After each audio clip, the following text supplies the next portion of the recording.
S26 എന്ന് പറഞ്ഞൊരു സെറ്റാണ്. ഇത് മൊത്തത്തിൽ പണിയാണ്, ഒത്തിരി സെറ്റുകളാണ് ചെയ്യുന്നത്. ആദ്യം ഒരു 2 DVD ആയി, ഇപ്പോൾ S26 ഹോം തിയേറ്റർ. ഇതെല്ലാം വേറെ ആൾക്കാർ നോക്കി ഒരുവിധമായ സെറ്റുകളാണ്. നമുക്ക് വലിയ പ്രതീക്ഷയില്ലാത്തതുകൊണ്ട് എല്ലാം പടപടപടെ നോക്കുന്നത്.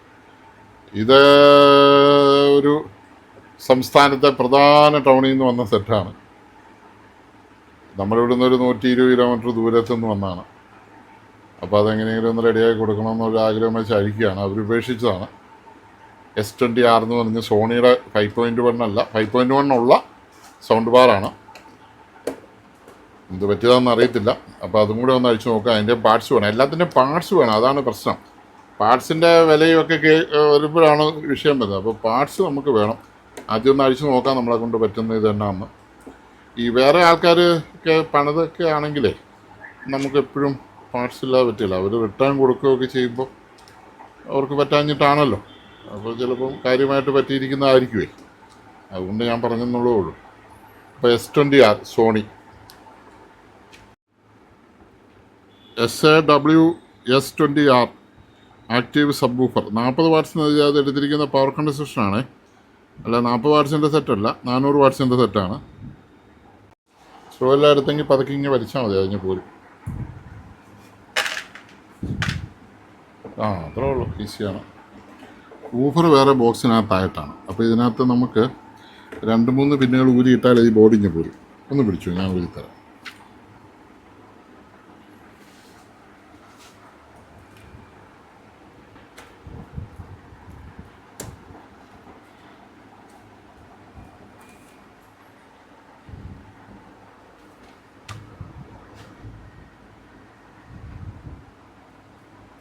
ഈ പിന്നെല്ലാം ഊരിപ്പറിച്ചിട്ടിരിക്കുക. മറ്റേ ബ്ലൂടൂത്തിൻ്റെ വയറൊക്കെ ഊരിയിട്ടിരിക്കുക. കണ്ടോ, എൻ്റെ ഒട്ടിക്കുന്നതെല്ലാം പോയി.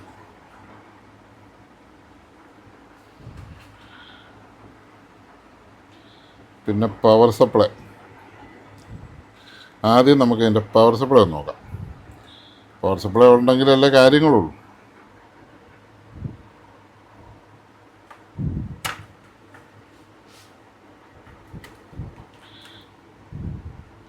ഇതിനകത്ത് വെറും 22 വോൾട്ട് മാത്രമേ ഉള്ളൂ.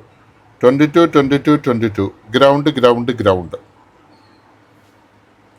അപ്പോൾ വെറും 22 വോൾട്ട് മാത്രമുള്ള ഒരു പവർ സപ്ലൈയാണ്. 4 ആംബിയറാണ്.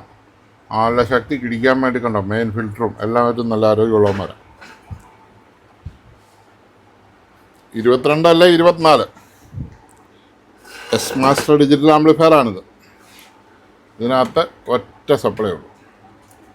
ഒറ്റ സപ്ലൈ വെച്ചിട്ട് നമുക്കിപ്പോൾ ഓണാക്കി നോക്കാം അതിനകത്ത് വോൾട്ടേജ് വരുന്നുണ്ടോ. ഇപ്പോൾ DC 22 വോൾട്ട് അവിടെ വരുന്നുണ്ടെങ്കിൽ പവർ സപ്ലൈ റെഡിയാണ്. ഇനി 22 വരുന്നില്ല എങ്കിൽ പവർ സപ്ലൈ കംപ്ലൈൻ്റ് ആണ്. പവർ സപ്ലൈ കംപ്ലൈൻ്റ് ആണെങ്കിൽ നമ്മളവിടെ 22 വോൾട്ട് കൊടുത്തു നോക്കും. ഓക്കെ, അപ്പം മദർ ബോർഡ് ഓണാകുമെന്ന് നമുക്കറിയാൻ പറ്റും. ഇങ്ങനെയൊക്കെയാണ് ചെക്ക് ചെയ്യുന്നത്. ഞാൻ കുത്തി AC കുത്തി DC-യിലാണ് മീറ്റർ ഇട്ടിരിക്കുന്നത്. DC മീറ്ററിനൊരു ചെരിവ് നേരെ ഇരിക്കൂ. പ്രായമായതുകൊണ്ടാണ്, അല്ലല്ലോ. അവിടെ മേശയുടെ ഇപ്പം നേരെ ഇരുന്നു. ഇനിയിപ്പോൾ നമുക്ക് ആ വോൾട്ടേജ് നോക്കാം. ഇങ്ങേറ്റ മുഴുവൻ 22, അവിടെ മുഴുവൻ ഗ്രൗണ്ടുമാണ്. നല്ല സ്വഭാവമുള്ള കമ്പനി, കൂട്ടിമുട്ടുകയല്ലോ.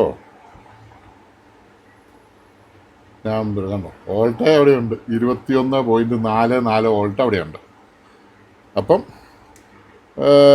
മദർ ബോർഡിനാണ് കംപ്ലൈൻറ്റ് എന്ന് തീരുമാനമായി. അപ്പോൾ പിന്നെ പുതിയ മദർ ബോർഡ് ഓർഡർ ചെയ്യേണ്ടി വരും. ഇത് റിപ്പയർ ചെയ്തെടുക്കാൻ അത്ര എളുപ്പമാണെന്ന് എനിക്ക് തോന്നുന്നില്ല. പിന്നെ ന്യൂ മോഡൽ ഇതിൻ്റെ എല്ലാ അവസ്ഥ ഇതാണ്. അപ്പം പവർ സപ്ലൈ ഓക്കെയാണ്. 22 വോൾട്ട് ഉണ്ട്. ഓർഡർ ചെയ്യേണ്ടി വരും ഇത്. കാരണം ബോർഡ് പോയതാന്ന് പറഞ്ഞാൽ അവർ കൊടുത്തതാണ്. അവർക്ക് കിട്ടാനുള്ള സോഴ്സ് ഇല്ലാഞ്ഞിട്ടായിരിക്കാം.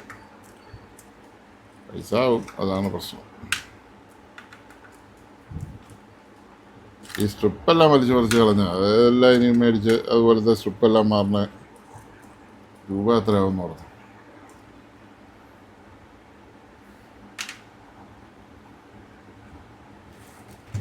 ഓടിഞ്ഞെടുക്കണമെങ്കിൽ ഇവിടെ 2 സ്ക്രൂ കൂടെ ഉണ്ട്.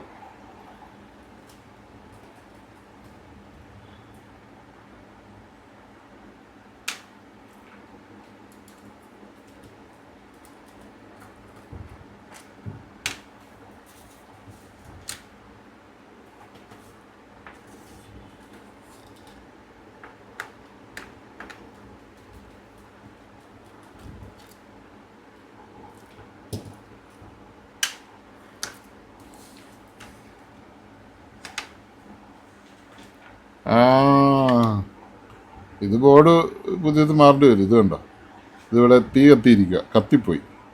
ഇതിൻ്റെ IC ഒക്കെ കത്തി പൊട്ടിത്തെറിച്ച് ഇവിടെ ഒരു ഇതുണ്ട്, ഒരു IC ഉള്ള റെഗുലേറ്ററുള്ള അത് പൊട്ടിപ്പോയതാണ്. മീഡിയ ടെക്കിൻ്റെ ബോർഡാണ് കേട്ടോ, മീഡിയ ടെക്കിൻ്റെ ബോർഡാണ്. ഇത് കണ്ടോ, കോയിലുകളാണ് 1 2 3 4 5 6 കോയില്. 6 കോയിലെന്ന് പറയുമ്പോൾ 6 സ്പീക്കർ, ഒരു subwoofer, 2 front speaker, 2 rear speaker, ഒരു സെൻട്രൽ സ്പീക്കർ, അങ്ങനെ 6 സ്പീക്കറിൻ്റെ കോയിൽ.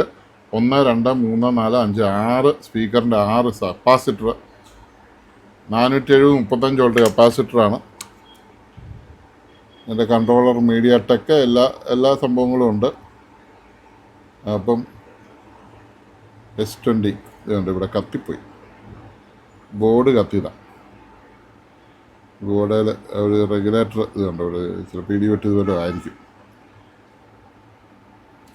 MP3 ഇന്ന് കൊടുക്കാൻ, ഒപ്റ്റിക്കൽ ഇന്ന്, HDMI ഇന്ന്, MP3 ഇന്ന് ഈ ബോർഡിലോട്ട് ഡയറക്റ്റാണ് വരുന്നത്. അതിൻ്റെ റെഗുലേറ്ററായിട്ടുള്ള സാധനമാണ്. അപ്പോൾ ബോർഡ് മാറുക എന്നുള്ളതല്ലാതെ വേറെ വഴിയില്ല. പവർ സപ്ലൈ പഴയ തന്നെ യൂസ് ചെയ്യാം, കുഴപ്പമില്ല. അപ്പോൾ ബോർഡ് പുതിയത് വരുത്തേണ്ടി വരും. അപ്പോൾ ഇതിൻ്റെ പണി നമുക്കിപ്പോൾ തൽക്കാലം ഇവിടെ നിർത്തി അടുത്ത സാധനത്തിലേക്ക് പോകാം. അടുത്ത സാധനം നമുക്കൊരു ഹോം തിയേറ്ററാണ്. ലിമോർ എന്ന് പറഞ്ഞൊരു കമ്പനിയുടെ ഹോം തിയേറ്ററാണ്.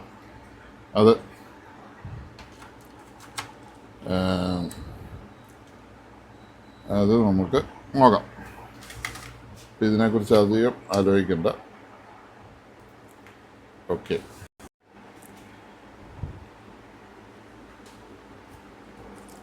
അതിൻ്റെ സ്ക്രൂ ഒക്കെ ഇടാം. ഞാനിവിടെ ഈ ഇലക്ട്രിക് സ്ക്രൂ ഡ്രൈവർ ഇരിപ്പുണ്ടെങ്കിലും എനിക്കിഷ്ടം ഈ സാധാരണ സ്ക്രൂ ഡ്രൈവറാണ്. എന്നെ സംബന്ധിച്ച് എൻ്റെ ഒരു മുറുക്കിനൊക്കെ എൻ്റെ ശരിയായ ഒരു ബലം എന്തരം മുറുകിയെന്നൊക്കെ എനിക്കറിയണമെങ്കിൽ എനിക്ക് സാധാ സ്ക്രൂ ഡ്രൈവർ തന്നെ. ഈ ഇലക്ട്രിക് സ്ക്രൂ ഡ്രൈവർ ഉപയോഗിക്കുന്ന ആൾക്കാർ പറയുന്നുണ്ട് എന്നോട്, സാറേ ഇച്ചിരി ഹൈടെക് ആകൂ, ഇലക്ട്രിക് സ്ക്രൂ ഡ്രൈവറുകൾ ഉപയോഗിക്കൂ എന്നൊക്കെ എന്നോട് പറയുന്നുണ്ട്. പക്ഷെ നോ കാര്യം, ഇനി വേണമെങ്കിൽ അത് ഉപയോഗിക്കാം. ഇതെല്ലാം എടുത്തെല്ലാം പിടിച്ചെല്ലാം വരുമ്പോഴത്തേക്കും അതിൻ്റെ ഒരു ചെറിയ സ്പീഡൊക്കെ കിട്ടും. പിന്നെ അത് എന്തായാലും മുറുകിയെന്നൊന്നും എനിക്കറിയാൻ പറ്റിയില്ല, മനസ്സിലായില്ല. അതാണ് എൻ്റെ സങ്കടം. കുഴപ്പമില്ല, ചെറിയ സ്പീഡായിട്ട് കാര്യങ്ങൾ നടക്കും. സമയത്തിനാണല്ലോ ഇപ്പോൾ ശരിക്കും വില.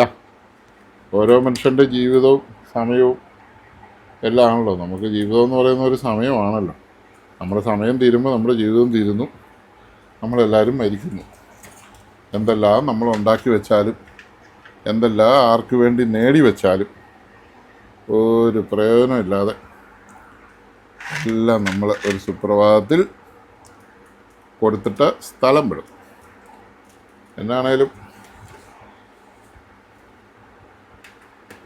ഒരു സ്ക്രൂ ഇതേ കുറവുണ്ട്, അത് പറയാതിരിക്കാൻ പറ്റത്തില്ല. ഒരു സ്ക്രൂ ഇതേ കുറവുണ്ട് അകത്ത്. ഞാനകത്തെ ഫുൾ സ്ക്രൂ ഇട്ടപ്പം പുറത്തൊരു സ്ക്രൂ കുറവ് വന്നു. അപ്പോൾ ഇതൊക്കെയാണ് ഞാൻ ഇന്നലെ കഴിഞ്ഞ ദിവസത്തെ വീഡിയോയിൽ പറഞ്ഞല്ലോ, സ്ക്രൂ അഴിക്കുന്നിടത്ത് തന്നെ ഇടണം, അല്ലെങ്കിൽ എൻ്റെ ആശാൻ എന്നെ ഇരുത്തിയല്ല നിർത്തും എന്ന് പറഞ്ഞതുപോലെ ഇത് ചെയ്തിട്ട് തന്ന അധികായന്മാരായ വലിയ സിറ്റിയിലുള്ള ആൾക്കാരെ എനിക്കറിയാവുന്ന എൻ്റെ കൂട്ടുകാരും കൂടെ ഇതിന് ഇത് പാക്ക് ചെയ്തു. നമുക്ക് ബോർഡ് വന്നിട്ട് ചെയ്യാം.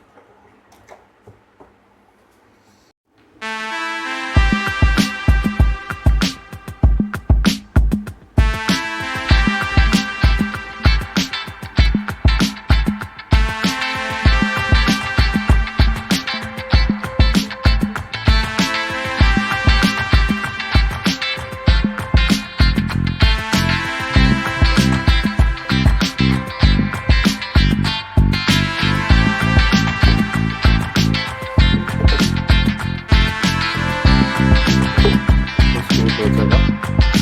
ബാക്കി സ്ക്രൂ എല്ലാം പട്ടപ്പെട്ടാൽ